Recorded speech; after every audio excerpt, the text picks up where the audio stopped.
International LLCയുടെ MEP കോഴ്സിൻ്റെ ഭാഗമായിട്ടുള്ള site ട്രെയിനിങ്ങിലാണ്. MEP course പഠിച്ചാൽ ജോലി കിട്ടും എന്നുള്ള കാര്യം എല്ലാവർക്കും അറിയാം. ഇപ്പോൾ MEP ട്രെയിനിങ്ങിനുള്ള ഓപ്ഷൻസും നിരവധിയാണ്. ഇപ്പോൾ FBയിലും ഇൻസ്റ്റയിലൊക്കെ നോക്കിക്കഴിഞ്ഞാൽ നമുക്ക് ധാരാളം ആഡ് കാണാം. ഈ ഫീൽഡിൽ സ്കിൽ ഡെവലപ്പ് ചെയ്യാൻ ആഗ്രഹിക്കുന്നവർ എങ്ങനെ ട്രെയിനിങ് ഇൻസ്റ്റിറ്റ്യൂട്ട് ചൂസ് ചെയ്യുന്നത് കൺഫ്യൂഷനിലാണ് ഈ ആഡൊക്കെ കണ്ടിട്ട്. അപ്പോൾ I M Akhilesh Kumar C, 15 ഇയേഴ്സായിട്ട് MEP ഫീൽഡിൽ വർക്ക് ചെയ്യുന്നു. Qatar, FIFA, Lulu, Muscat grand ഇങ്ങനത്തെ വിവിധ ഇൻ്റർനാഷണൽ പ്രോജക്റ്റുകളിൽ വർക്ക് ചെയ്തിട്ടുണ്ട്. A-ഗ്രേഡ് ലൈസൻസ്ഡ് എഞ്ചിനീയർ ആണ്. അപ്പോൾ എൻ്റെ ഒരു അനുഭവത്തിൽ നിന്ന് പറയുന്നതാണ് ഈ കാര്യങ്ങൾ. ഫ്രഷർ സ്റ്റുഡൻസ് ഇൻസ്റ്റിറ്റ്യൂട്ട് ചൂസ് ചെയ്യുന്നത് ശരിക്കും പറഞ്ഞാൽ വളരെ വിചിത്രമായ കാരണങ്ങൾ കൊണ്ടും അതുപോലെ ഇൻസ്റ്റിറ്റ്യൂട്ടുകളുടെ ഒരു വ്യാജ വാഗ്ദാനങ്ങളിലുമാണ്. ഫസ്റ്റ് പോയിൻ്റ്, ഫീസ് കൂടുതലുള്ള സ്ഥലത്ത് MEP പഠിച്ചാൽ കൂടുതൽ പഠിപ്പിക്കുന്നു പറഞ്ഞ ചില ഇൻസ്റ്റിറ്റ്യൂട്ടുകൾ വേറെ, ചില സ്റ്റുഡൻസ് വേറെ ഇൻസ്റ്റിറ്റ്യൂട്ട് ചൂസ് ചെയ്തിട്ടുണ്ട്. അതുപോലെ എല്ലാ ഇൻസ്റ്റിറ്റ്യൂട്ടിലും ട്രെയിനിങ് ഒരേപോലെയാണ്. സോ ഇവിടെ പഠിച്ചാൽ എന്താ ഫീസ് ഏറ്റവും കുറവുള്ള സ്ഥലത്ത് ജോയിൻ ചെയ്യാം എന്ന് പറഞ്ഞ് സ്റ്റുഡൻസ് ജോയിൻ ചെയ്യാറുണ്ട്. ദെൻ സർട്ടിഫിക്കറ്റിൽ എംബ്ലം കൂടുതൽ ഉണ്ടെന്ന് പറഞ്ഞിട്ട് ഇൻസ്റ്റിറ്റ്യൂട്ട് ചൂസ് ചെയ്യുന്നു. ദെൻ കൂടുതൽ ബ്രാഞ്ചസ് ഉള്ള ഇൻസ്റ്റിറ്റ്യൂട്ടുകളിൽ ചൂസ് ചെയ്യുന്നു. പിന്നെ ചില സ്ഥലങ്ങളിൽ കമ്മീഷൻ വാങ്ങി തന്നെ ഫ്രണ്ട്സ് അല്ലെങ്കിൽ സീനിയേഴ്സ് സജസ്റ്റ് ചെയ്യുന്ന ഇൻസ്റ്റിറ്റ്യൂട്ടുകളിലും സ്റ്റുഡൻസ് MEP കോഴ്സിന് ജോയിൻ ചെയ്യാറുണ്ട്. ഇപ്പോൾ MTTCയിൽ ഇതുപോലെ ഫസ്റ്റ് കോഴ്സിന് എൻക്വയറി എടുത്തിട്ട് ഇങ്ങനത്തെ പല റീസൺ കൊണ്ട് വേറെ ഇൻസ്റ്റിറ്റ്യൂട്ടിൽ ജോയിൻ ചെയ്ത സ്റ്റുഡൻസ് ഉണ്ട്. പക്ഷേ ക്ലാസ് കഴിഞ്ഞിട്ട് അവർക്ക് നമ്മുടെ ഈ വീഡിയോസൊക്കെ കണ്ടു കഴിയുമ്പോഴാണ് ആ ട്രെയിനിങ്ങിൻ്റെ ഡിഫറൻസ് മനസ്സിലാക്കാൻ പറ്റാറുള്ളൂ. പക്ഷേ അപ്പോഴേക്കും നമ്മുടെ ഫീസായിട്ടുള്ള പൈസയും അതുപോലെ സമയവും നഷ്ടപ്പെട്ട് കഴിഞ്ഞിരിക്കും. ഇപ്പോൾ ഈ ഇടയ്ക്ക് നമുക്ക് അങ്ങനത്തെ ഒത്തിരി കോഴ്സ് വന്നിട്ടുണ്ട്. പല ഇൻസ്റ്റിറ്റ്യൂട്ടുകളിലും ക്ലാസ് പകുതിയായിട്ടുള്ളവരും MTTCയിൽ റീജോയിൻ ചെയ്തിട്ടുണ്ട്. അപ്പോൾ അവരുടെ പൈസയും സമയവും ഒക്കെ നഷ്ടപ്പെട്ടു. ആ ഒരു വിഷമം കണ്ടിട്ടാണ് നമ്മളിപ്പോൾ ഇങ്ങനെ ഈ ഒരു കാര്യങ്ങൾ ഈ വീഡിയോയിൽ ഇൻഫോം ചെയ്തിട്ടുള്ളത്. ഫിനിഷിംഗ് കോഴ്സ് ചെയ്യുന്നത് നമ്മളൊരു തൊഴിൽ പഠിക്കാനല്ല ആക്ച്വലി. സോ നമ്മൾ അതിൻ്റെ ശ്രദ്ധിക്കേണ്ടത് syllabus, site training, lab facilities, എക്യുപ്മെൻറ്റ്സുകൾ.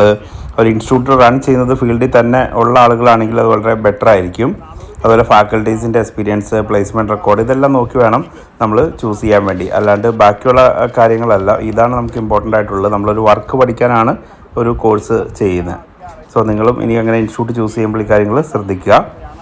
സ്പ്രെഡറിൻ്റെ ഇത് ഗ്യാപ്പ്, ബസ് ബാറിന്റെ ക്ലിയറൻസുകൾ, ഇതെല്ലാം നോക്കിയിട്ടാണ് ഇവർ ഈ അറേഞ്ച്മെന്റ് ഡ്രോയിങ് ചെയ്തേക്കണേ. അപ്പൊ ഈ വരുന്ന ഓരോ കമ്പാർട്ട്മെന്റിന്റെ സ്പേസ്, ഡയമെൻഷൻ കാര്യങ്ങൾ ഈ അറേഞ്ച്മെന്റ് ഡ്രോയിങ്ങിൽ ഉണ്ട്. അപ്പൊ ഈ അറേഞ്ച്മെന്റ് ഡ്രോയിങ് വെച്ചിട്ടാണ് ഇവര് ഷീറ്റ് കട്ട് ചെയ്ത് പാനൽ ബോർഡ് ഉണ്ടാക്കുന്നത്. അപ്പൊ നമുക്ക് അതിന്റെ കണക്ഷൻ കാര്യങ്ങൾ നോക്കാം. ഇതിപ്പോ ഫസ്റ്റ് ഓൺ പൊസിഷനിലായിരിക്കും ഇരിക്കുന്നത്. 30 ആംപിയറിന്റെ MCCB mounted case circuit breaker. അപ്പൊ ഇതിന്റെ ലോക്ക് ഇതിന്റെ അകത്തേക്ക് ജോയിന്റ് ആകുമ്പോൾ നമുക്കത് പുറത്തുനിന്ന് തന്നെ ഓപ്പറേറ്റ് ചെയ്യാം. പിന്നെ എന്തെങ്കിലും മെയിൻ്റെനൻസോ കാര്യങ്ങൾക്കോ ഒക്കെ മാത്രം നമുക്കിത് ചേംബർ ഓപ്പൺ ചെയ്താൽ മതി. റിലേയുടെ ഒക്കെ ഔട്ട് തന്നെ ഉണ്ടോ, അതാണ് കൺട്രോൾ വയറിംഗ് എന്ന് പറയുന്നത്. MC12 റിലേ എന്ന് വരുന്ന ആ ഔട്ടാണ് നമ്മളിവിടെ ഇതിന്റെ ഷണ്ട് ഫെസിലിറ്റി ഉള്ള MCCB ആണെങ്കിൽ അത് നമുക്ക് MCCBയിലേക്ക് തന്നെ കൊടുത്താൽ മതി. റിലേക്ക് നമുക്ക് ഒരു ഓക്സിലറി സപ്ലൈ കൊടുക്കണം. ആ ഓക്സിലറി സപ്ലൈ എന്ന് പറഞ്ഞാൽ ഒന്നെങ്കിൽ DC ആയിരിക്കും. DC ആകുമ്പോൾ നമ്മളൊരു ബാറ്ററി കീപ്പ് ചെയ്യണം. ബാറ്ററി കീപ്പ് ചെയ്ത് കഴിഞ്ഞാൽ ബാറ്ററി ഇപ്പോഴും സ്ട്രെങ്ത് ആണോ, വർക്ക് ആവണ്ടോ, അല്ലെ നമ്മുടെ വണ്ടിയുടെ ഒക്കെ ബാറ്ററി ഡൗൺ ആയി പോകാറില്ലേ. അപ്പോൾ അത് ഇപ്പോഴും നമ്മൾ ചെക്ക് ചെയ്യണം. അപ്പോൾ അതുകൊണ്ട് നമ്മൾ LT സൈഡിൽ തന്നെ ഒരു സിംഗിൾ ഫേസ് സപ്ലൈ ആയിരിക്കും കൊടുക്കുന്നത്. അപ്പോൾ ആ സപ്ലൈക്ക് നോർമൽ കേസിൽ ഒരു ഓപ്പൺ പാത്ത് ആയിരിക്കും. ഇപ്പൊ CTയുടെ ഔട്ട് എത്ര വരണ്ടേ, എത്രയാണെങ്കിലും 5 ആംപിയർ അല്ലേ. അപ്പൊ നമുക്ക് ഇതൊരു 400 kVA ട്രാൻസ്ഫോമർ ആണെങ്കിൽ അതിന്റെ ഫുൾ ലോഡ് കറണ്ട് എന്ന് പറഞ്ഞാൽ ഏകദേശം 600 ആംപിയർ വരും. അതിന്റെ 20% എന്ന് പറഞ്ഞാൽ 12 120 ആംപിയർ. അപ്പൊ ഒരു 120/5 ആംപിയർ CT ആണെന്ന് വിചാരിക്കാം. 120 അല്ലെങ്കിൽ 130 എത്ര CT സ്റ്റാൻഡേർഡ് റേറ്റിംഗ് വന്നെന്ന് പറഞ്ഞാൽ ആ CTയുടെ അത്രയും 120 ആംപിയർ അതിന്റെ നിയറസ്റ്റ് വാല്യൂ വരുമ്പോൾ CTയുടെ സെക്കൻഡറിയിൽ എത്ര ആംപിയർ ആയിരിക്കും വരുന്നത്, 5 ആംപിയർ വരും. ആ 5 ആംപിയർ വരുമ്പോൾ നമുക്ക് ഈ MCCB ട്രിപ്പ് ആവണം. അപ്പൊ ആ 5 ആംപിയർ വരുമ്പോൾ ഈ ഇതിന്റെ റിലേയുടെ ഓക്സിലറി കോണ്ടാക്ട് ക്ലോസ് ആവും. ക്ലോസ് ആയി കഴിയുമ്പോൾ ഈ സിംഗിൾ ഫേസ് AC സപ്ലൈ ആണെങ്കിൽ ആ AC സപ്ലൈ ഈ കാണുന്ന വയറിൽ കൂടെ വന്നിട്ട് ഇതിന്റെ ഷണ്ട് റിലീസ് കോയിലേക്ക് പോകും. ഈ ഷണ്ട് റിലീസ് കോയിൽ ഇല്ലാത്ത MCCB ആണെങ്കിൽ നമ്മൾ കോണ്ടാക്ടർ എന്ന് പറഞ്ഞാൽ ഇലക്ട്രിക്കലി ഓപ്പറേറ്റഡ് സ്വിച്ചസിനാണ്. അപ്പൊ റിലേയുടെ ഔട്ട് നമ്മൾ കോണ്ടാക്ടറിലേക്ക് കൊടുക്കും. അപ്പൊ കോണ്ടാക്ടർ ഇതിനെ ട്രിപ്പ് ആകും.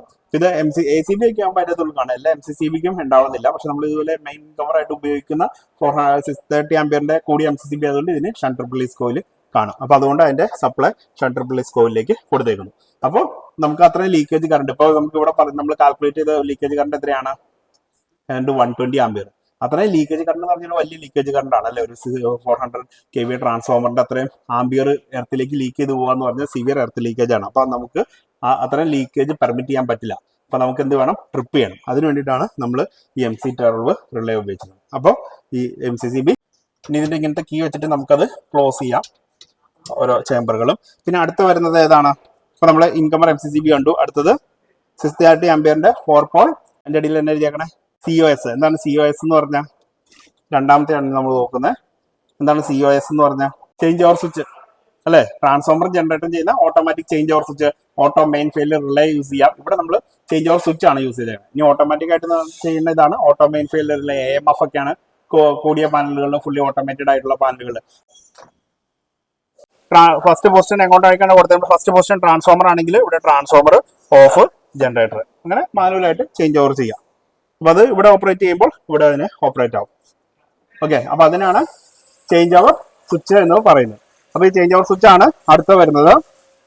ചേഞ്ച് ഓവർ സ്വിച്ച് ആണ് അടുത്ത് വരുന്നത്. പിന്നെ അടുത്തത് നടുക്ക് വരുന്നത് ബസ് ബാർ ചേമ്പർ.